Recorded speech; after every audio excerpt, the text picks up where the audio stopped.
Hello guys, कैसे हैं आप सब। मैं सुनील कुमार आपके सामने फर्स्ट फ्लाइट का थर्ड चैप्टर जिसका नाम है टू स्टोरीज अबाउट फ्लाइंग, उसका सेकंड पार्ट जिसका नाम है ब्लैक एरोप्लेन, जिसके राइटर हैं फ्रेडरिक फॉर्सिथ, उसको लेकर के आज हाजिर हूँ। हमने इसका फर्स्ट पार्ट जिसका नाम है हिज फर्स्ट फ्लाइट, जिसके राइटर हैं लाइम ऑफ फ्लैरिटी, इस पर वीडियो हमने बना दी है। आपने नहीं देखी है तो उसे प्लीज देख लें, उसका लिंक मैं डिस्क्रिप्शन में दे दूंगा।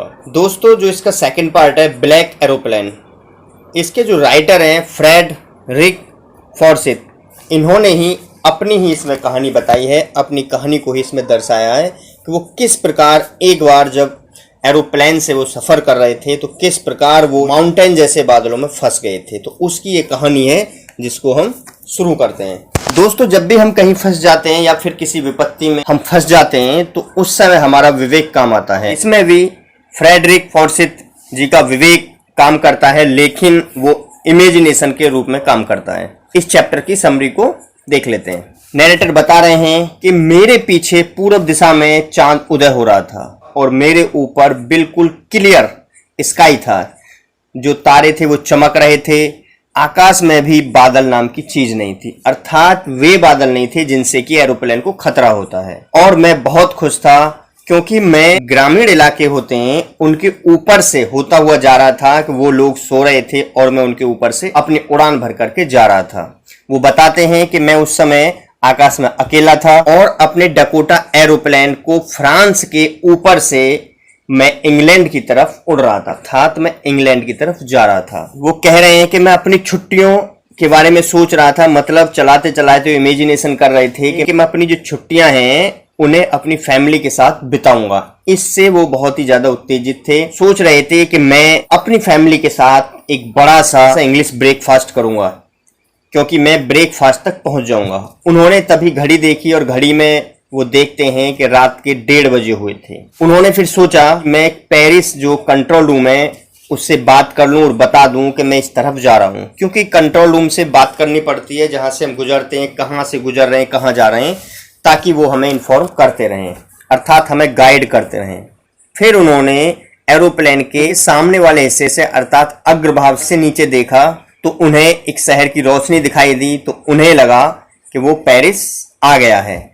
तो उन्होंने अपने रेडियो का जो बटन था उसे स्विच ऑन किया और पेरिस के कंट्रोल रूम से बात की।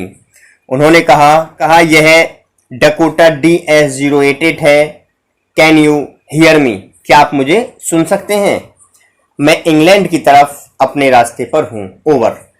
जो भी लोग इस तरह से बोलते हैं ओवर के बाद वो कुछ वर्ड नहीं बोलते, क्योंकि ओवर कहने पर ही उनकी बात समाप्त हो जाती है, फिर वो दूसरे की बात सुनते हैं। तो तभी रेडियो से आवाज आई कि हाँ, हम आपको सुन सकते हैं DS-088 और आपको 12 डिग्री पश्चिम की तरफ घूम जाना चाहिए। DS-088 ओवर, कंट्रोल रूम से रिप्लाई हो गया। ये बता रहे हैं कि फिर मैंने नक्शे को देखा और कंपास की जांच की। कंपास वो होता है जो कि हमें रास्ते की जानकारी देता है कि हम किस डायरेक्शन में जा रहे हैं। और फिर उन्होंने देखा कि एरोप्लेन में जो 2 टैंक होते हैं ऑयल के, उनमें से एक टंकी खाली हो चुकी थी, एक टंकी का ऑयल फिनिश हो चुका था। उन्होंने अब दूसरी टंकी का स्विच ऑन कर लिया था। 12 डिग्री पश्चिम की तरफ मोड़ करके इंग्लैंड की तरफ चल दिए।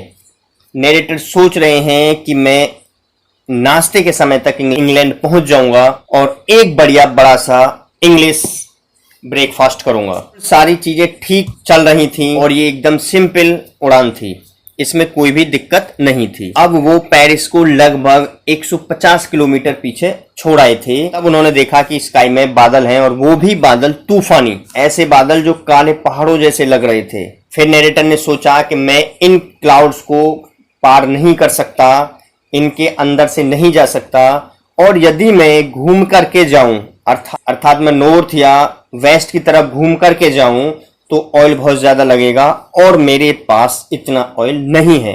अब फिर मन में आया कि मुझे वापस लौट जाना चाहिए, अर्थात पेरिस लौट जाना चाहिए, लेकिन मैं घर पहुंचना चाहता था, मुझे वह नाश्ता चाहिए था। अब नैरेटर के मन में एक लालच आ गया कि मैं रिस्क लूंगा क्योंकि मुझे इंग्लिश ब्रेकफास्ट चाहिए। और फिर उसने सोच लिया कि मैं रिस्क लूंगा और रिस्क जैसे ही ये सोचा तो उन्होंने अपने डकोटा को उस तूफान में, ब्लैक माउंटेन की तरह क्लाउड्स लग रहे थे और तूफान आ रहा था क्लाउड्स का, उसमें अपने डकोटा को डाल दिया, अर्थात उसमें उड़ान भर दी। ऐसे ही एरोप्लेन अंदर गया तो सारी चीजें ब्लैक ब्लैक हो गईं।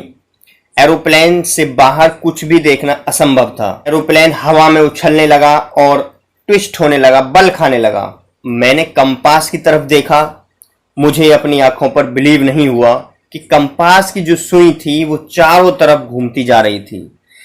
इसने काम करना बंद कर दिया था, मीन्स ये खराब हो गई थी, यह ठीक नहीं हो पा रही थी। दूसरे यंत्र भी अचानक बंद हो गए थे। फिर मैंने रेडियो को चलाकर देखा, Paris control room, Paris control room, क्या आप मेरी आवाज सुन सकते हैं? लेकिन उधर से कोई भी रिप्लाई नहीं आया, क्योंकि रेडियो भी पूरी तरह से खराब हो चुका था, बंद हो चुका था। अब नैरेटर कहते हैं, अब मेरे पास कोई भी रेडियो, कोई भी कंपास और कोई भी ऐसा यंत्र नहीं था जिससे कि मैं डायरेक्शन का पता लगा सकूं कि मैं किधर जा रहा हूं। और मैं देख नहीं सकता था क्योंकि मैं उन तूफानी बादलों में खो गया था। तभी मैंने अपने पास एक दूसरे ब्लैक एरोप्लेन को उड़ते हुए देखा। इसके पंखों पर जो विंग्स होती हैं, जो लाइट लगी होती हैं एरोप्लेन के पंखों पर, उस पर कोई लाइट नहीं थी, कोई रोशनी नहीं थी, लेकिन फिर भी मैं तूफान में उसे देख पा रहा था। और मुझे उस चालक का चेहरा थोड़ा सा दिखाई दिया और दूसरे चालक को देख करके मुझे बड़ी खुशी हुई।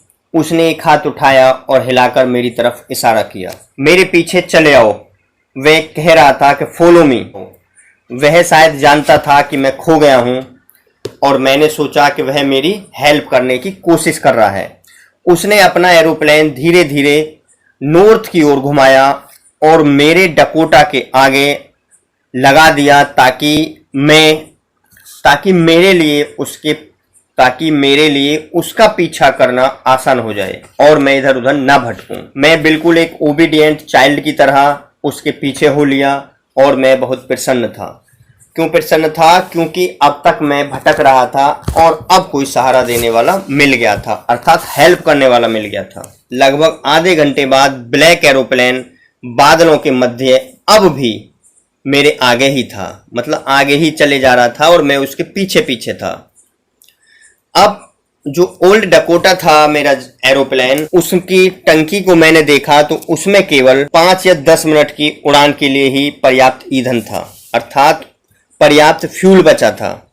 अब मुझे फिर से डर लगने लगा क्योंकि एक टंकी पहले ही फिनिश हो गई थी, ये दूसरी टंकी में भी 5 या 10 मिनट की उड़ान के लिए ही फ्यूल बचा है। तो मेरी घबराहट बढ़ने लगी, अर्थात मैं बेचैन होने लगा। लेकिन तभी जो ब्लैक एरोप्लेन था वो नीचे की तरफ उतरने लगा और मैं भी उसके पीछे पीछे उतरने लगा और सडनली ही मैं बादलों से बाहर आ गया था और मुझे अपने सामने लाइटों की एक लाइन दिखाई दी और यह एक एरोप्लेन रनवे था, अर्थात ये एक एयरपोर्ट था। मैं नीचे उतर गया, मैं बिल्कुल सेफ था।